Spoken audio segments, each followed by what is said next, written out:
Kovo 20 dieną 11 val. 1 minutė Saulė pereina į Avino žvaigždyną, skelbdama astronominio pavasario pradžią, pavasario lygiadienį, o pagal baltus pavasario lygią. Ypatinga diena astrologams, tarptautinė astrologų diena. Sveikinu save ir visus savo kolegas, mokytojus ir mokytojų mokytojus.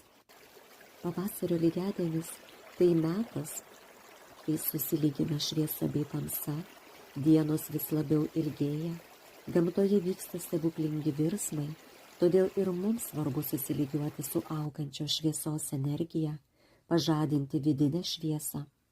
Saulė Avine iki balandžio 19 dienos mus budins, žadins, įkvėps, skatins išlaisvinti savyje nerūpestingą vaiko dvasią, būti veržliems, aktyviems, drąsiems.